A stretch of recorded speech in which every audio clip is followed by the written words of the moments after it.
Assalamu alaikum wa rahmatullahi wa barakatuh. Bienvenue sur Lumière du Dhikr, la chaîne qui éclaire les cœurs à travers la sagesse islamique et les mystères de l'âme. Si vous ressentez le besoin de vous reconnecter à votre Créateur, abonnez-vous dès maintenant, activez la cloche et marchez avec nous sur le chemin de la lumière. Il est des nuits où l'âme ne trouve plus de refuge, des nuits où les mots meurent sur les lèvres et où seules les larmes savent prier. Dans le silence étouffé d'une chambre obscure, un cœur s'agenouille, brisé. Il ne lui reste plus rien, sauf un souffle qui murmure. Ya Allah, je n'ai plus personne que toi. Il ne connaît pas de longues sourates. Il ne parle pas l'arabe parfaitement. Mais il sait que son besoin, immense comme l'océan, peut être entendu dans le langage de la sincérité. C'est là que naît la Salat al-Haja, la prière du besoin, celle que l'on offre quand toutes les issues humaines sont devenues muettes. Et si tu l'écoutes bien, tu entendras ce cœur parler, sans bruit, à celui qui entend tout. Le prophète Muhammad, paix et bénédiction sur lui, a dit « Celui qui a un besoin auprès d'Allah ou auprès de l'un des fils d'Adam, qu'il fasse ses ablutions avec soin, qu'il prie 2 unités de prière, puis qu'il loue Allah et prie sur le prophète, et qu'il dise ensuite cette invocation, rapportée par Tirmidhi. Ce n'est pas une prière magique, c'est une porte secrète, une porte que peu de gens osent ouvrir, mais qui, une fois franchie, inonde l'âme d'une lumière que même les mots ne peuvent contenir. N'est-ce pas par l'évocation d'Allah que les cœurs se tranquillisent? Sourate Ar-Ra'd, verset 28. Quand le cœur est accablé par les pertes, les trahisons, les silences du monde, quand tu ne sais plus si tu as la force de continuer, fais cette prière, mais ne la fais pas comme un automate. Fais-la comme un cri silencieux, comme un abandon total, comme un retour vers celui qui t'a créé d'une simple goutte. Imagine-toi seul au bord d'un abîme, et une seule main tendue dans l'invisible, celle d'Allah. La Salat al-Hajja n'est pas seulement un moyen d'obtenir ce que tu veux, elle est surtout un pont entre ta faiblesse et la toute-puissance d'Allah. Alors, ne retiens plus tes soupirs, ne cache plus tes douleurs, laisse ton cœur parler, car dans le murmure du cœur brisé, il y a parfois la plus sincère des adorations. Et Allah répond, « Et quand mes serviteurs t'interrogent sur moi, alors je suis tout proche. Je réponds à l'appel de celui qui m'invoque quand il m'invoque. » Sourate Al-Baqarah, verset 186. Il arrive un moment dans la vie où tout semble se refermer. Les chemins que tu pensais sûrs deviennent des impasses. Les visages familiers s'éloignent. Et les murs de la dunya se resserrent lentement autour de toi, comme si le monde lui-même te rejetait. Tu frappes à des portes, mais aucune ne s'ouvre. Tu demandes de l'aide, mais les regards se détournent. Même les mots que tu prononces ne trouvent plus d'écho dans le cœur des autres.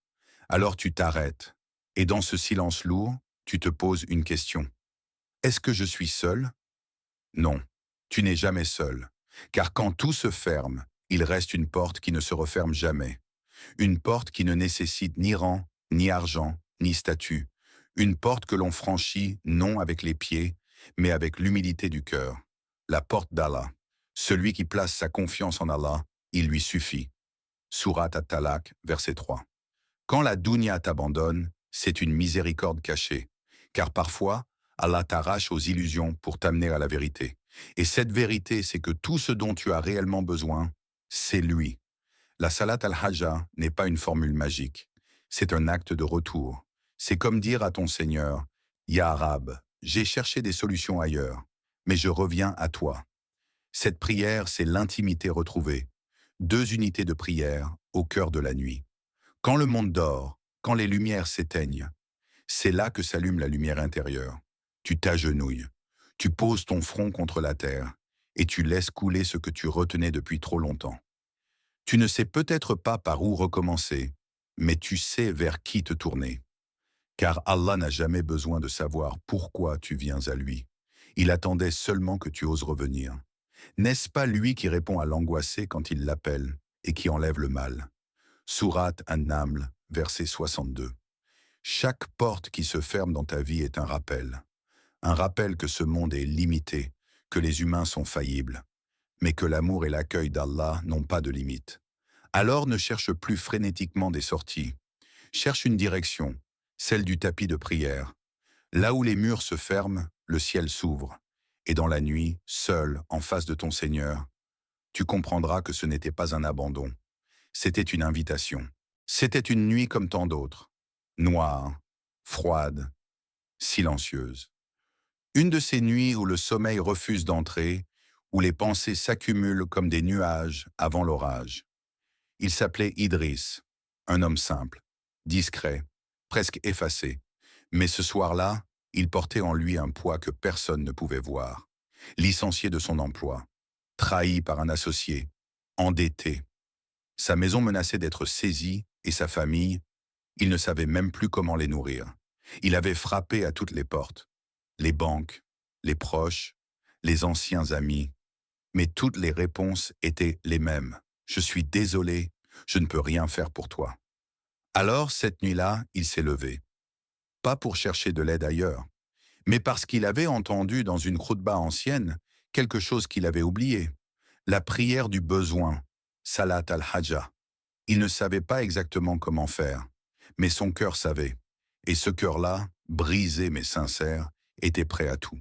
Il fit ses ablutions dans le silence d'un appartement endormi. Il étendit son tapis. Il pria 2 rak'at, lentes, tremblantes. Puis il parla à Allah comme on parle à un ami perdu depuis longtemps. Ya Allah, je n'ai plus rien, plus personne. Je ne suis pas venu te supplier pour une solution. Je suis venu parce que je n'ai que toi. Il récitait une doua apprise quelques jours plus tôt, entrecoupée de larmes et de soupirs. Et puis, il s'est tu, le cœur vide, mais libéré. Ce n'est pas dans cette nuit-là que ses dettes ont disparu, mais le lendemain matin, un appel inattendu, un ancien collègue, perdu de vue depuis des années. Idriss, je viens de lancer un projet. J'ai pensé à toi. On commence lundi. Et les choses somnambules se sont enchaînées. Des portes, l'une après l'autre. Des réponses, là où il n'attendait plus rien. Et un cœur, surtout, qui avait retrouvé sa direction. Idriss dira plus tard, « Le miracle n'était pas l'offre d'emploi. Le miracle, c'est que j'ai enfin compris que le secours ne vient que de lui. Et quiconque craint Allah, il lui donnera une issue favorable, et lui accordera sa subsistance d'une manière qu'il ne soupçonnait pas. » Sourate At-Talaq, versets 2 à 3. Il y a des nuits qui marquent un tournant, des nuits où, dans le désespoir, on découvre enfin la main tendue d'Allah. Des nuits où l'on comprend que le vrai miracle, ce n'est pas ce qu'on obtient, mais ce qu'on devient. Imagine un palais céleste, vaste, infini. Ses portes ne sont pas en or ni en argent. Elles ne s'ouvrent ni avec richesse ni avec influence. Elles s'ouvrent avec des clés invisibles. Et ces clés, tu les possèdes déjà. La prière du besoin, Salat al-Hajja, est un acte qui ne ressemble à aucun autre. Elle n'est pas seulement une demande. Elle est une danse sacrée entre l'âme et le ciel, un langage divin que seuls les cœurs brisés savent parler. Quand tu fais tes ablutions, ce n'est pas juste de l'eau, c'est la purification de ce qui te retient. Les doutes, les peurs, les illusions. Tu laves ton visage comme pour effacer les traces de ton anxiété. Tu laves tes mains comme pour rendre à Allah tout ce que tu ne peux plus porter. Puis tu poses ton front sur la terre. Un geste humble, simple. Mais en réalité, c'est la plus haute position qu'un être humain puisse atteindre. Être le plus bas devant celui qui est le plus haut. Et ton Seigneur a dit, « Invoquez-moi, je vous répondrai. » Sourate Ghafir, verset 60. Chaque mot que tu prononces dans cette prière est une clé. Quand tu dis « Allahumma in as'aluka wa atawajjahu ilayka », tu ne fais pas que parler. Tu déverrouilles une porte, celle de la miséricorde. Quand tu dis « Binabiyika Muhammad », tu t'appuies sur la lumière la plus pure, celle du messager de la guidance. Paix et bénédiction sur lui, comme un appel lancé avec le plus noble des témoins. Et lorsque tu formules ton besoin, ce n'est pas l'univers que tu supplies. C'est le maître de l'univers que tu appelles doucement, comme un enfant qui revient à la maison, comme un oiseau blessé qui retrouve le ciel. Et puis il y a le silence, ce moment après la prière, où tout en toi est suspendu. Tu ne vois rien, mais tu ressens que quelque chose s'est déplacé, quelque chose a été entendu. Il n'y a aucune créature sur la terre sans que sa subsistance ne dépende d'Allah. Sourate Hud, verset 6. La Salat al-Hajja n'ouvre pas toujours la porte que tu regardes, mais elle ouvre celle qui est vraiment faite pour toi. Alors comprends ceci, Tu n'as pas besoin de grimper jusqu'aux cieux. Tu n'as pas besoin de forcer les portes. Il suffit d'un cœur sincère, d'un geste pur et d'une invocation confiée à la nuit. Les clés du ciel ne sont pas loin. Elles sont entre tes mains. Il y a des actes d'adoration que les anges inscrivent en lettres de lumière. Et il y a ceux que personne ne voit, personne ne sait, sauf Allah. La prière du besoin, Salat al-Hajja, faisait partie de ces joyaux cachés, transmis de cœur en cœur, pratiqués par ceux dont la langue se taisait, mais dont les cœurs criaient dans le silence de la nuit. Le prophète Muhammad, paix et bénédiction sur lui, nous l'a enseigné comme un trésor pour les âmes en quête. Une prière pour quand tu n'as plus personne, quand la porte du monde est close, mais que celle du ciel est encore ouverte. Il a dit que celui qui a un besoin vis-à-vis d'Allah ou des gens, qu'il fasse ses ablutions de la meilleure manière, puis qu'il prie 2 unités de prière, ensuite qu'il loue Allah, qu'il prie sur le prophète et qu'il dise cette invocation, hadith rapporté par At-Tirmidhi. Ce n'était pas une prière parmi d'autres, c'était un refuge discret. As-tu entendu parler d'Ibn Mas'ud, ce compagnon illuminé par le Coran, qui veillait dans la nuit à murmurer à son Seigneur et qui disait « La nuit est trop précieuse pour dormir quand on peut y parler avec Allah ». Ou encore Al-Hassan al-Basr Ma'mam, ce géant de la foi qui enseignait à ses disciples que le secret d'une vie équilibrée était de se confier à Allah dans le secret avant de parler aux gens au grand jour. Dans les cercles du dhikr, les maîtres soufis enseignaient que la salat al-hajja est un acte entre le serviteur et le roi, un moment de nudité spirituelle où l'âme se dépose sans masque. Un récit nous parle d'un marchand pieux de Damas dont les affaires étaient au bord de la ruine. Il n'en parla à personne, pas même à sa famille. Une nuit, il fit ses ablutions et pria la salat al-hajja, puis il confia à Allah son fardeau. Le lendemain, sans qu'il ne sollicite rien, un associé perdu depuis des années vint le revoir et lui proposa un contrat qui sauva toute son activité. Était-ce le hasard ou était-ce l'écho d'un cœur sincère entendu dans le silence nocturne? Et il exauce l'invocation de celui qui l'invoque quand il le prie. Surat An-Naml, verset 62. Dans les écoles de spiritualité, on enseignait que le secret dans l'adoration est le parfum de la sincérité. Moins tu en parles, plus Allah t'écoute. Moins tu montres, plus il te couvre. Et plus tu t'effaces, plus il se rapproche. Les pieux ne faisaient pas la salat al-hajja pour obtenir un monde. Ils la faisaient pour ne pas se perdre dans le monde. Ils savaient que dans le silence de 2 rakats se cache une lumière que l'œil ne peut voir, mais que l'âme reconnaît à chaque battement. Quand tu tombes à genoux, dans le silence d'une nuit que seul Allah entend, il se passe des choses que tes yeux ne voient pas, mais que ton âme pressent. Tu poses ton front au sol. Tu verses des larmes que personne ne comprend. Tu chuchotes une douleur que seul ton Seigneur connaît. Et à ce moment-là, les cieux s'ouvrent. Tu crois être seul dans ta chambre, dans une ruelle vide de lumière, dans un coin de mosquée oublié. Mais les anges sont là. Ils se penchent, attentifs. Ils écoutent les battements de ton cœur, plus que les mots que tu prononces. Et si ton cœur est sincère, alors ils montent et portent tes mots comme un encens précieux vers le trône du tout miséricordieux. À lui montent les bonnes paroles, et il élève haut la bonne action. Sourate Fatir, verset 10. As-tu déjà imaginé ce qui se passe dans l'invisible quand tu dis « Ya Rab, j'ai besoin de toi » ? As-tu senti cette lourdeur qui quitte ton poitrine, ce soulagement que la raison ne peut expliquer? C'est que quelque chose s'est déplacé, quelque chose d'invisible mais réel. Peut-être un ange qui t'a effleuré l'âme, peut-être une miséricorde descendue rien que pour toi, peut-être une porte entr'ouverte, encore imperceptible, mais que ton invocation a commencé à débloquer.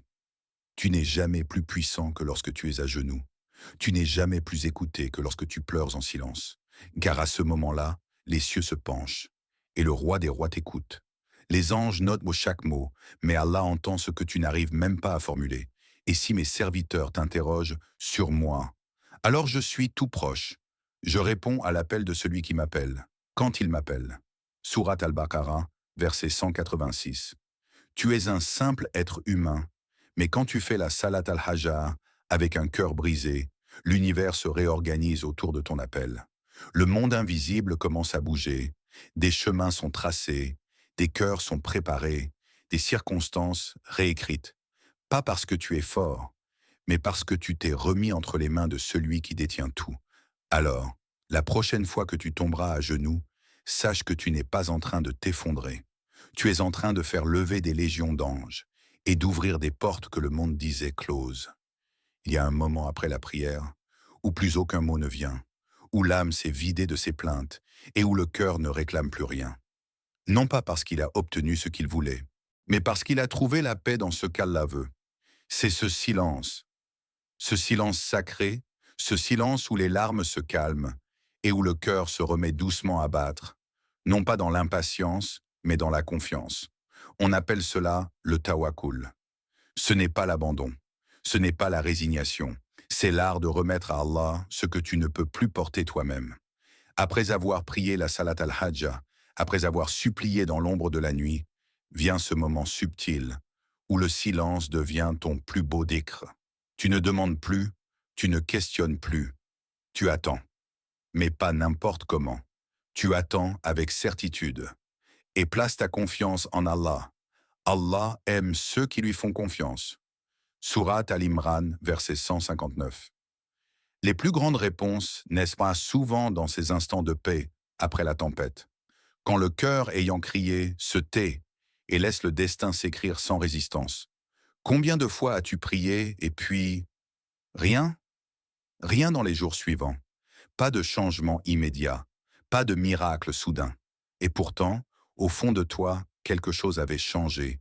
Tu étais plus léger, moins inquiet, plus aligné avec le ciel. C'est cela la vraie réponse. Avant que les choses extérieures ne changent, Allah transforme d'abord ton intérieur. Parfois, il ne répond pas avec ce que tu veux, parce qu'il t'a déjà donné ce dont tu avais besoin. La paix, la patience et la proximité avec lui. N'est-ce point par l'évocation d'Allah que les cœurs trouvent la quiétude? Surat Ar-Ra'd, verset 28. Il n'y a pas de bruit après une prière sincère. Seulement un calme immense, une confiance silencieuse, une soumission douce à la sagesse divine. Et ce silence, celui que personne ne comprend, celui que tu ressens après être tombé à genoux, ce silence est peut-être la plus puissante des demandes. Il est 3 heures du matin. Le monde dort, les rues sont vides, les volets fermés, les téléphones silencieux. Mais une voix ne s'éteint jamais, celle d'un cœur qui crie vers le ciel. C'est là que commence l'histoire. Pas dans le bruit du jour, mais dans la solitude vibrante de la nuit. Il s'appelle Idriss. Son entreprise s'était effondrée, ses dettes s'accumulaient, ses enfants manquèrent de tout, et chaque appel devenait une menace. Il n'avait plus rien, sauf cette prière dont il avait entendu parler un soir sur Internet. Salat al-Hajjah, une prière quand tout s'effondre? Il ne savait pas comment faire, mais cette nuit-là, il s'est levé. Il s'est lavé les mains tremblantes, et il s'est agenouillé. Les mots n'étaient même pas parfaits, sa voix brisée, mais son besoin était réel.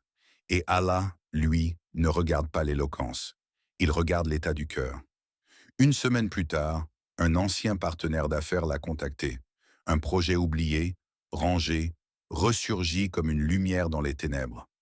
Son quotidien n'a pas changé d'un coup, mais son destin, lui, avait déjà tourné. Ils s'appellent aussi Leila, Hamza, Farah, et tant d'autres dont tu ne connais pas les noms, mais dont les cœurs se sont ouverts au moment où tous les chemins semblaient fermés. Ils ont découvert le pouvoir de cette prière, non pas comme une formule magique, mais comme une échelle vers le ciel. Invoquez-moi, je vous répondrai. Sourate Ghafir, verset 60. Cette promesse, elle ne s'endort pas. Elle vit dans la gorge de ceux qui n'ont plus que l'appel. La Salat al-Hajjah n'est pas seulement une prière pour les urgences. Elle est un refuge, un cri intime, un dialogue silencieux avec celui qui ne dort jamais. Elle est l'appel que tu peux répéter chaque nuit, sans honte, sans peur, sans fatigue, car Allah ne se lasse jamais de t'écouter. Et dans ces prières, ces 2 rakas simples mais sacrés, tu déposes non seulement tes besoins, mais ton âme entière. Et c'est là, dans cette offrande sincère, que commence la vraie transformation. Il y a un moment où les mots s'effacent, où même les invocations se taisent. Il ne reste que les larmes, celles qui glissent doucement, non par faiblesse, mais par proximité. Tu ne demandes plus, tu ressens. Tu ne te plains plus, tu t'abandonnes. Car tu as compris ce que tu cherchais dans les réponses, ce que tu croyais trouver dans un changement de situation, était en réalité déjà là, dans la présence, dans ce silence sacré entre deux prosternations, dans cette lumière qui descend quand tu poses ton front sur la terre. Tu pensais que la prière du besoin allait t'ouvrir des portes extérieures, mais Allah t'a ouvert l'intérieur. Il t'a offert le plus grand des miracles, la paix de l'âme. Tu n'es plus seul, tu n'es plus perdu. Tu es dans sa main, sous son regard, et porté par sa miséricorde. Et lorsque mes serviteurs t'interrogent sur moi, alors je suis tout proche. Je réponds à l'appel de celui qui m'invoque quand il m'invoque. Sourate al-Baqarah, verset 186. As-tu vraiment saisi cela? Allah est proche, non pas seulement quand tu pries, mais à chaque battement de ton cœur. Et entre tes larmes et l'infini, il y a le lien le plus pur, celui que rien ne peut briser, celui qui t'élève au-dessus du chaos de ce monde. Alors oui, continue de faire la salat al-hajjah, continue de pleurer dans le silence de la nuit, mais surtout, continue d'aimer celui qui ne t'a jamais abandonné. Car au fond, la vraie réponse, ce n'était pas que les portes s'ouvrent, c'était que tu redeviennes proche de lui. Merci du fond du cœur d'avoir voyagé avec nous à travers ces 9 parties sur la prière du besoin. Si cette série a touché ton âme, si elle a éclairé une part de toi dans l'obscurité, alors abonne-toi dès maintenant à Lumière du Dhikr, aime cette vidéo et partage-la à ceux dont le cœur cherche encore une issue. Qu'Allah illumine ton chemin, qu'il exauce tes invocations et qu'il fasse de toi un serviteur apaisé. Wa assalamu alaykum wa rahmatullahi wa barakatuh.